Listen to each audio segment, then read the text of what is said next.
Hello everyone and welcome to our Smart Session today with expert in residence Alli Varnes, who's joining us from the US. And this session today is on dealing with investors part 2, managing the exit. So I will now hand over to Alli, who was founder of JobGetter and who has been assisting us for some time with some expert sessions when she's come to Tamworth and Armidale. And it is great to have you here from the US. So I'll now hand it over to you, Alli. All right, wonderful. Thank you so much, Dimity. And I'm just going to double check everybody can see the screen I have up at the moment, which is just the big graphic for today's session. Wonderful. That's correct. Okay, so I'm just going to dive straight in. Just a little bit about myself. If you weren't on my last workshop, my journey into entrepreneurism wasn't necessarily a deliberate one. I'd class myself as an accidental entrepreneur. I certainly didn't set out to be an entrepreneur, but I am entrepreneurial. So basically, I was just a person with a pain point and enough audacity to think that I could solve it. And over 9 years, my co-founder and I and our team built some pretty, I'm biased, but I'm going to say kick-ass technology. And from day one, we knew we wanted to sell what we were building and what we built to a bigger player. So it was always part of our business plan to seek out an exit. So it was pretty deliberate about that. And ideally for lots and lots of money, as everybody would probably, if they were being honest, say. Literally, even before we had a platform, we had a spreadsheet that was tracking different acquisitions in the digital space with all of the key metrics that we could research and find about, users and growth rates and revenue numbers. So we knew exactly what we were trying to aim for in terms of those KPIs. And so, yeah, an eventual exit was always central to our business plan and never too far from our minds. And we did get there, thankfully, but it certainly didn't end the way any of us hoped. So I am today going to talk about your exit and share with you my story, my lessons, things that I learned, things that I would do differently. And hopefully you can take that to frame your own ideas about how you manage your exit. So as Dimity said, feel free to ask questions along the way, or I'll hang around after the workshop today. And you can always reach out to me separately to have a more private conversation or more one-on-one conversation. So exit options, mainly when you're talking about startup exits, you're talking about an acquisition or what's called an acqui-hire, an IPO, initial public offering, merger and acquisition, or maybe no sale. You simply step back and reap the rewards, which I've also, people say milk the cow, which I think is, I'd rather say reap the rewards. So when you're talking about an acquisition, this is definitely the main exit strategy for your startup, is to sell to a company for a profit. That's definitely where I'm focusing most of my content today around. It's where the buyer is going to take over your startup, and the key executives and employees usually will stay at that company for a period of time in order to be able to kind of pass on their knowledge and to cash out and vest their stock.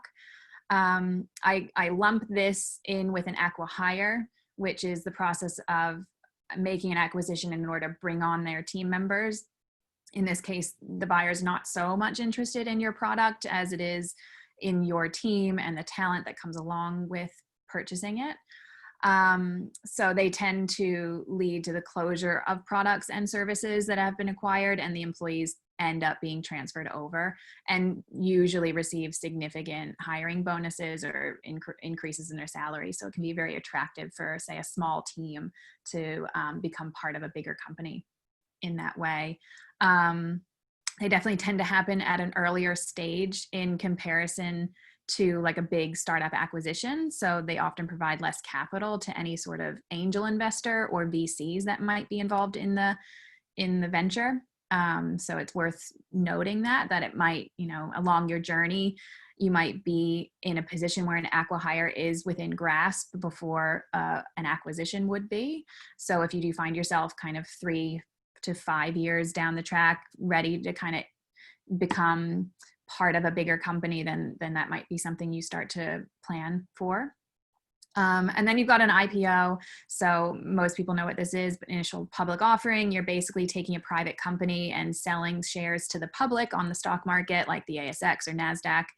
And the process of offering those shares, you usually find that founders and employees have some sort of lockup, so they can't sell their shares for anywhere from 3 to 24 months. So that was always something that turned us off an IPO. We did dance around it for quite a few years because we had a company that was kind of urging us to consider it as an option rather than going back out to do another fundraise. They proposed using the fundraise to then launch an IPO, or really it was going to be a backdoor listing.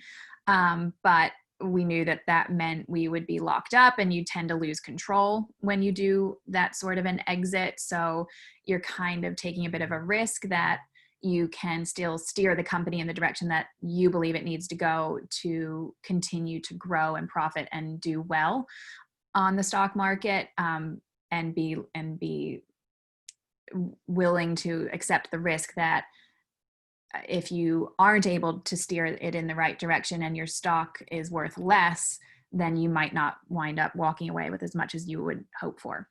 So we saw quite a few. It was kind of a rush of these, I'd say about 4 or 5 years ago, where a lot of companies who maybe couldn't raise the capital that they needed through VCs or investors did a backdoor listing instead to have access to the money that they needed, and then wound up having to deal with a lot of new regulation. It becomes a big, somebody's main responsibility. You still spend a lot of money being a public company, and you then open yourself up to a lot of criticism, which can be very difficult for a founder to take that kind of heat. I've had friends where you have to have a pretty tough skin to deal with some of the comments and criticism that you get being public. And oftentimes the stock would plummet after the initial public offering. So you really don't wind up with as much at the end. So it was always a bit of too much of a risk for us to really consider seriously. Then you've got M&As, transactions that usually, you're merging with a similar and a larger company. This type of exit is often chosen by companies that are looking for complementary skills in the market. Again, kind of an acqui-hire idea. And they're typically buying a smaller company has better technology, or maybe a product that they can merge into theirs or add on to their suite of things, and rather than have to build it themselves. And then you have the final option. You've built a really successful company. Kudos to you. And you can step back, maybe put somebody else in the leadership role and become kind of a brand ambassador. We saw Naomi Simpson kind of do this with Red Balloon, where she was no longer kind of leading the charge. She was I think her title at one point, if not still, is just brand advocate or brand ambassador. So you kind of step back, you still remain an independent private company, and you just keep reinvesting the profits. And part of those profits can then be distributed amongst your investors as a dividend. And it also provides a liquidity opportunity. So you don't have to go public, and people can still kind of decide to cash out. So those are the 4 main options. Again, I'm going to focus more on the acquisition option. So moving on to the next, what I want to pose, and I posed these questions in my last workshop. I feel really strongly, being a founder and having been on the startup roller coaster for 9 years, I really encourage you to keep these questions close to you throughout your startup journey, not just now, whatever stage you're at. I don't know if most of you are in the beginning, middle, or end, but coming back to yourself and you personally, also not just you and your co-founder or your leadership team. I think it's very important for you to discuss it with them, but also to know your own answers so that you can kind of advocate for yourself. I think, what kind of business do you want? Where do you want this business to go? Why are you in business? And if or when do you actually want to exit? It can be very alluring to chase the unicorns. I think maybe a little bit less so now than it was, kind of in the last 10 years. But is that really what you want? Do you really want to try to be a unicorn, or do you need to be? And the question to ask yourself is, do you have the stamina really to take it there? If you feel you do, awesome, go for it. You could be that next big unicorn. If you don't feel like you really have it in you, that's okay too, because there's a lot of really great options and different points along your journey where you can exit and do really well personally and move on to the next thing, or stay involved with the company. There's just a lot of options. You don't have to just kind of go big or go home. So another question I think it's worth posing is, do you really want to take your business global? I think that that's often kind of seen as you almost have to do that to be a big success and to have a big exit. And, is that oftentimes startups might say that they're going to go global, but don't really mean it? Are they just saying that to kind of bring the VCs to the yard? Because that's what all the VCs really want to hear, is that you're global from day one. So really kind of posing that to yourself and your co-founder, if you have one. How much risk do you really have an appetite for? Are you in business because you actually just love it? Or you love that business in particular, or are you just entrepreneurial and want to create a series of businesses over your career? So do you want to exit and move on to the next thing? Fast exit, make some money and move on to the next one. So like I said, I encourage you to not only ask these questions of yourself now, but regularly check in with yourself to see if your answers have changed.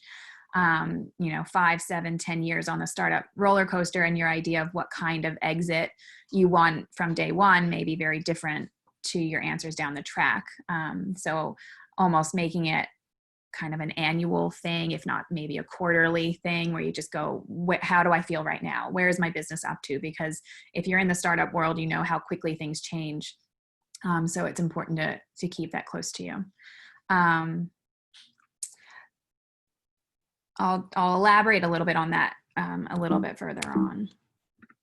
So the $1 million question, I think, is when do you exit? When's the best possible time for you to cash out or seek a strategic partner or an acquirer? And really early advice that I got from, I think it was within the first kind of year, 18 months that we started the business, was this bell curve of when you're still on the incline. So your upward trajectory really is attractive to a buyer, but there's still enough in that up curve, enough growth on the table for the acquirer to really reap the rewards. So, any potential buyer is going to look closely at your growth potential, and nothing will stop a sale in its tracks faster than a slowdown. So you want to make sure that everything's going up and it's going to continue going up, so that there's no disappointment or kind of deal gets kind of stopped in its tracks. And like I said, I got this advice very early on, but I also was kind of regularly, it was common to hear this kind of advice from people. But in hindsight, I really have a big problem with it. In reflection, yes, okay, it's logical, it sounds good. This advice made complete sense to me, and I always kept it close. But in my experience, I found it really toxic. I think, honestly, it's like one of those things that you would maybe teach in a business class or hear in a business class, but what they don't cover is all the variables that go along with it.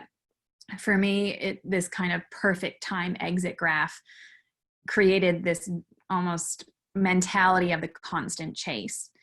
Just one more milestone, just one more contract, the next big round figure of, total users, just keep chasing that perfect moment. And it gave me anyway, a sense of kind of focus on the horizon that can blind you, or I think at times blinded me to what was right in front of us. And the time to actually sell could easily pass you by because you're constantly chasing. So while I heard that a lot, I think the truth really is, obviously startups want as much as possible and buyers want to spend as little as possible. But beware of the fear factor. I think we were more afraid of selling too soon for too little than we were actually afraid of running out of runway. And that's, I'm a kind of warts and all sort of founder. I like to tell the full story, and not gloss over the hard parts, because there are hard parts. And I think that fear of I sold too soon for too little really can seep in and distract you from a good deal that's right in front of you, or a good time to exit. And obviously it's much better to have sold for too little than to not have sold at all. But it can be very easy to get caught up in the whirlwind of, unicorns and big exits, and let that kind of, I hate using the word greed, but really kind of the bigger, one more milestone, one more contract. And like I said, it was almost scarier to take a bad deal or go to market too soon than to run out of runway. And I think it was optimism. We won't fail. It's not a matter of questioning whether or not we will sell one day, because we'll survive at all costs. We'll do whatever we have to do. That part wasn't real to us. It was much more real to say, of course we'll sell. It's just a matter of when, and we have to pick the perfect time. Otherwise we'll regret it. So I kind of liken it to the ultimate claw machine arcade game, where you have that, one moment to push that button, drop the claw, and grab that, prize. And that's a very scary, intimidating point. Thank God we did exit, but we did come very close to not selling at all, because we weren't expecting things to happen the way that they did towards the end. So I think that mentality can be a little bit, can be distracting. So my advice really is, whenever you are growing is a good time to consider an exit. If you have consistently been growing your revenue, your users, you've gone from strength to strength, it's a good time to think about, is now the time for us, or the time for you. And it might not be for your other, if you do have a co-founder or leadership team or investors, but it might be the best time for you. So you're at your most attractive when you're going from strength to strength. And just like raising a round of investment, when you're growing, it's a good time to go to market. So I will just share a cautionary tale about what happened with our business.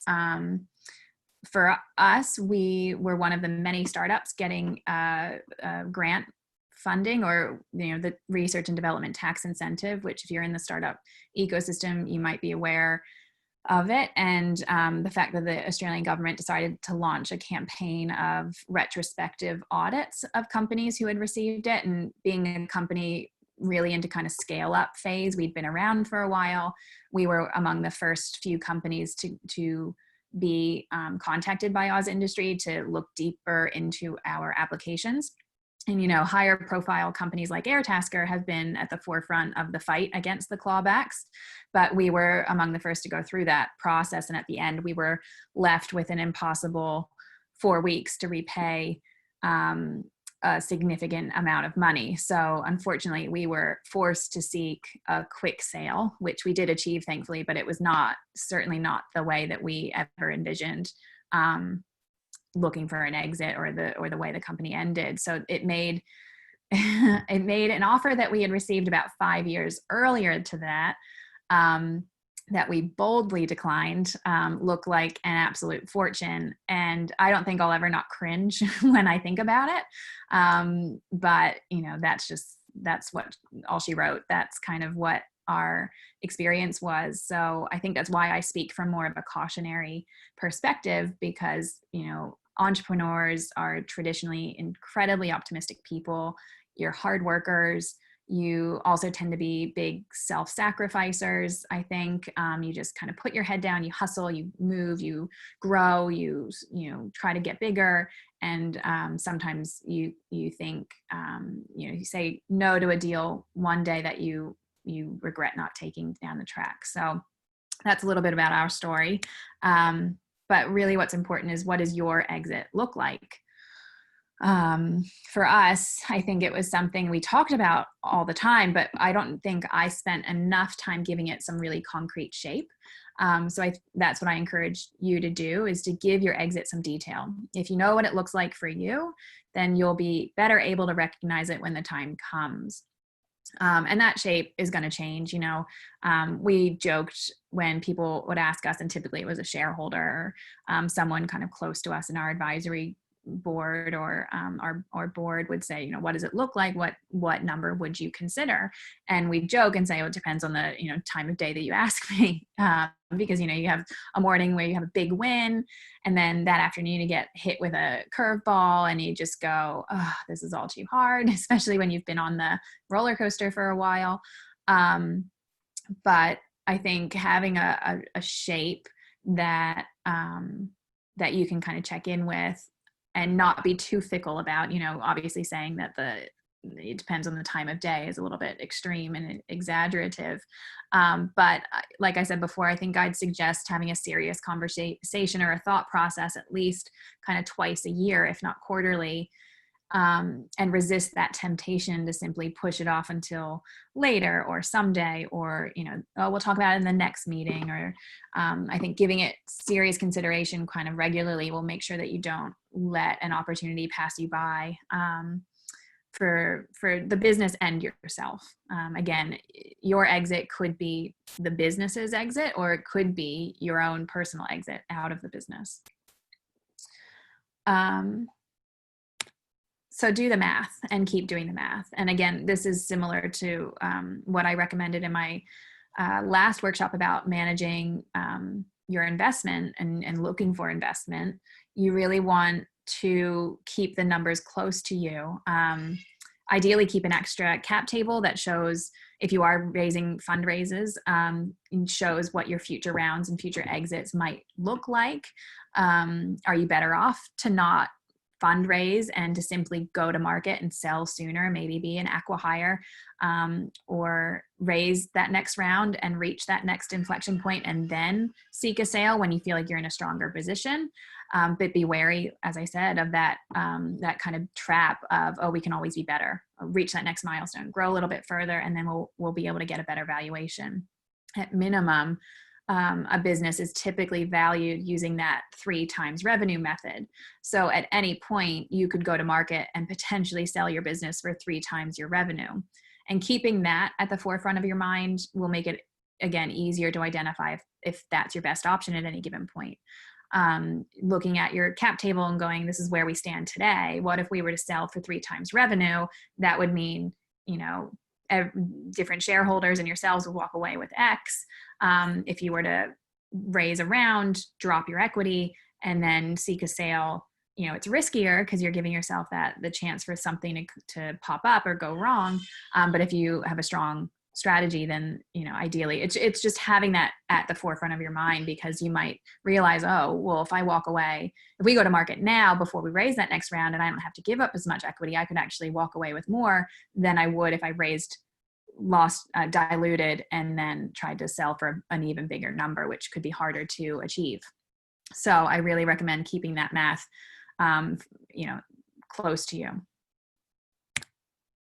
And don't get lost in the hustle, and be really deliberate about if an exit is part of your strategy. Like I said, it was never far from our minds, but it sat on the horizon as we'll get there one day kind of thing. There was always some reason not to pursue it. And, who doesn't love chasing a bigger number? Again, it can be easy to get caught up in, this company sold for XYZ, so we could achieve that if we just get this next major contract, or we expand a little bit further and our user base, gets bigger. So in startup world, I think it can be easy to get caught up in that fervor. But if you get deliberate and you don't get lost in that hustle, then it's easier to identify the opportunities. I remember one of our shareholders saying to us kind of in the later years, I hear you talk about seeking an exit, but I don't see you doing anything to make it happen. And to be honest, it was a big wake-up call. It was, okay. We keep talking about it, but we haven't been deliberate. We're not, going out to the market, and we kind of danced around it. We were, talking to potential acquirers, and we were forming relationships and having general conversations, but we danced around it. We weren't, saying, yes, we're seeking, we're out in the market, we're available to sell. And so once we got deliberate, it was a little bit too late for us to achieve what we really wanted to. So that's one of my key points of advice. And then find someone to hold you accountable. Ideally, I think that's something else that I regret not doing. We had lots of people around us providing support, shareholders, mentors, but I think I didn't really have that one key person to kind of hold me accountable. And I recommend ideally it's a non-shareholder, because then they'll have their own bias. Maybe it's a board member or just a mentor outside of the business who can be part of your journey, know your goals, and remind you of them when you can't see the forest for the trees. So, and if you are in a co-founder relationship, again, I think it's important to have somebody outside of that who's your own personal mentor who can help you navigate those options with your own personal interests at heart. So, okay, you've decided you're ready. Now, what do you do? How do you go about it? What's the first step you take? Commit to it, making it part of somebody's main responsibility, because there's a lot of work that goes along with it. You really like raising a round of investment, you have to have all of your ducks in a row. And ideally, you want to give yourself at least 18 months to prepare. So the last 6 months of that will be all of the approaches, the meetings, the negotiations, etc. But you want to use those first 12 months to get the business prepped, start building, if you haven't already, relationships with potential acquirers, get on their radar, maybe do some really strategically placed media, PR, get in their, in their brains, and use that time to strengthen the business. You want to make sure all of your accounts are very squeaky clean, everything's up to date. Ideally, you don't have any too many dragons in your code if you do have a tech product. Ideally, some at least basic documentation of things so that somebody coming in can kind of slot their team in or take over. So commit and start getting serious about it by putting somebody in charge. So it's their priority. They have to report back to you about, or if it's not yourself, how things are going. So if you are, again, in a co-founder relationship, maybe one of you takes the lead on that while the other maintains the business, or maybe you put some people on, put an interim manager in to kind of take on some of that workload off of you so you can focus, bring some additional salespeople on so that your sales effort doesn't fall over, but you need to make a big a commitment. So who's going to be involved? Again, ideally it's you. If you're the founder, if you're a co-founder, it's one of you who takes that lead. Do you need to make any hires to cover their functions? Are you going to use a business broker or an M&A specialist, advisory group, or an accountant to help assist you? Probably, because it can be a little bit awkward to go to market to sell your own business. It can be easier to use a third party to start, filtering through the potential people and help you come up with a really targeted list. Make sure you have all of your, again, kind of run an audit across your company to make sure everything's in place if somebody is interested, because once they are interested, it'll move quickly. So you don't want to hold it up and potentially lose interest because you're busily trying to come up with contracts that you haven't put into your due diligence folder, or you haven't had your accounts done yet.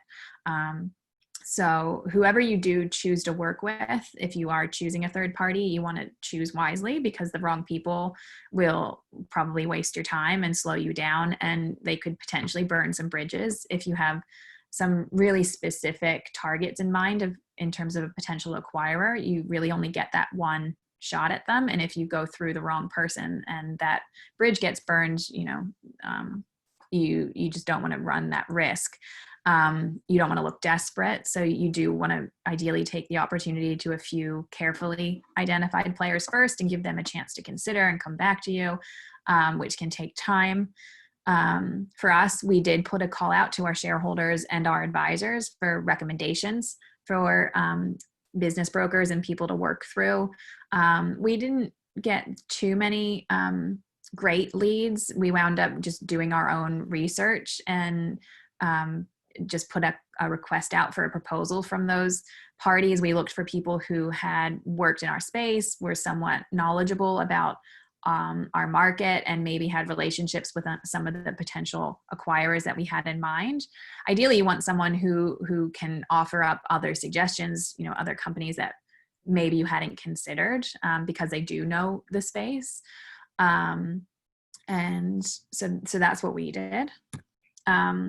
Like I mentioned, you want to do a corporate cleanup. You want to make sure that everything is in order, just like you would get your due diligence folder together for a capital raise. You want to do the same sort of work. Make sure ideally everything's digitized so that it's very easy to give access to people and lock down access to people. Just put yourself in an acquirer's shoes and look at your business from their perspective. What are they going to be looking for? Can they plug their people in easily? Will the handover be a painful process for them because you haven't spent any time documenting your tech or your processes? Now is the time to make sure that, ideally documentation in particular is a regular practice, and you share that responsibility across your team, because those are the sorts of things that might trip you up later down the track. So make sure that you've got your ducks in a row. Identify and get to know your target. So you don't want to look desperate by shouting from the rooftops, business for sale. Ideally, you want to take the opportunity again to a couple of players and give them a chance to have a look at it. So you want to know them well. You want to know what acquisitions are they making or have they made? Do they have a public acquisition strategy? There was one player in particular that we were very interested in, and they, did media about, they put out, press releases about their acquisition strategy and very specifically said, this is what we're looking for. So it was easy in that way to know whether or not they would be interested. Are they public about what direction they're heading in? What if they're a public company, are their revenues up or down? Are they struggling in a certain field that would mean that they would be really interested in adding your business in and your revenues to help pump up their share price? How does your business fit into their strategic plans? What could acquiring your business do for them? Will they want your IP, or will they want you personally, your employees, your trademark? What do they care about? You want to kind of in and out know them very well so that you know how to pitch them. And it's kind of almost in a way a little bit easier than, say, just going for a capital raise, because you can't get to know your potential angel investor as well as you might a potential acquisition target. So you want to be deliberate about who you're approaching to offer your company to. And then there's the 26-3-1 rule. When it gets to the time to actually start fielding offers, this ratio is a general guide that is recommended for the pitching process. Call a big meeting with, say, 20 companies who you believe would potentially be interested in acquiring your business. Ideally, you create a bit of competition, a bit of FOMO amongst those players. So if you have competition, you're more likely to get the best number possible. Out of that, you'll watch the ratio unfold. So you're likely to get maybe 6 follow-up meetings from those 20, from which you'll probably see 3 more serious meetings, and hopefully resulting in at least 1 solid offer. And remember, however the numbers eventually work out, the point doesn't really change. You want to cast the net to those who you think would truly be interested. And if there is a genuine interest, then those people will rise to the top.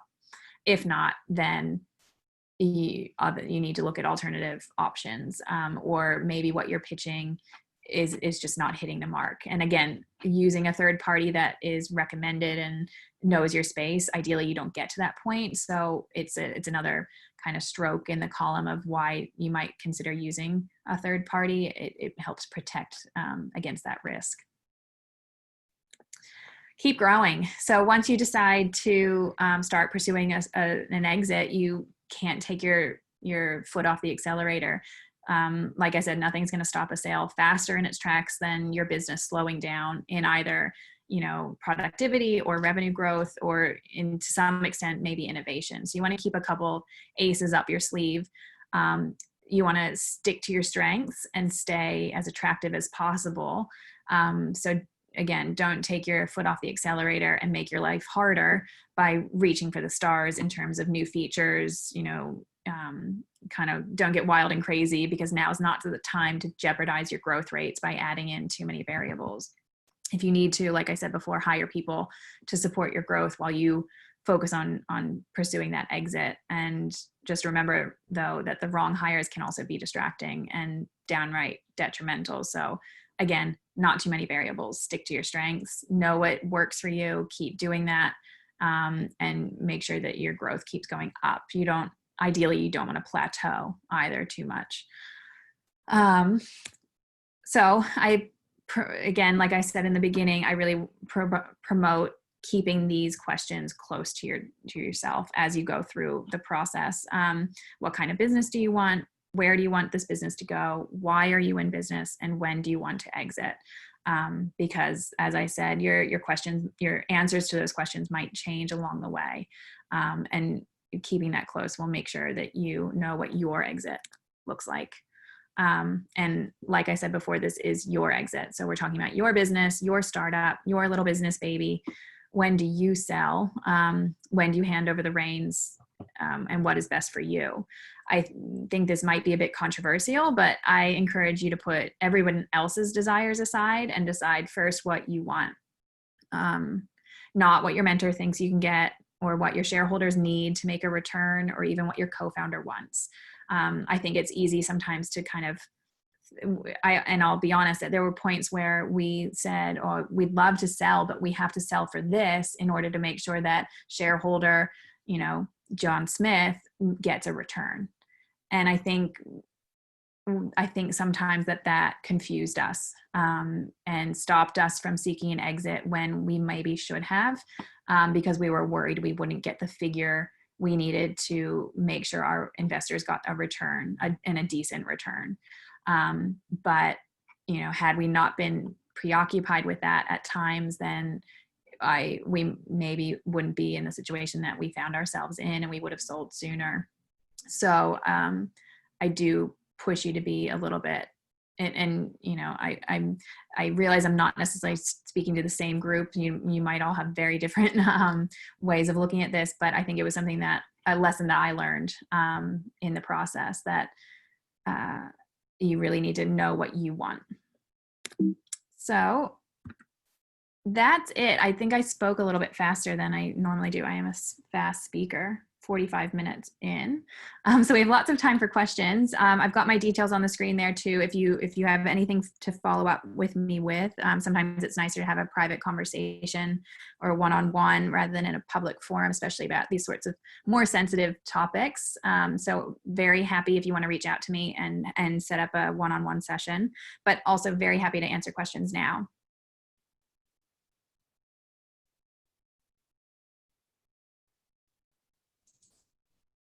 Thank you, Alli. I will put that to everyone now and say, has anybody got any questions? That was so good, Alli. And I was not expecting it to finish that quickly. Well done. I'm sorry. I think I was talking very quickly.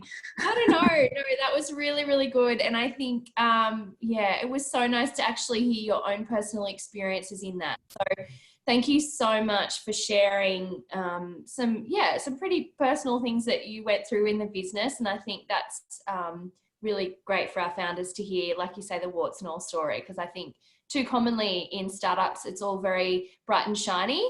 And there's not actually the real stuff that's spoken about. So thank you. My pleasure.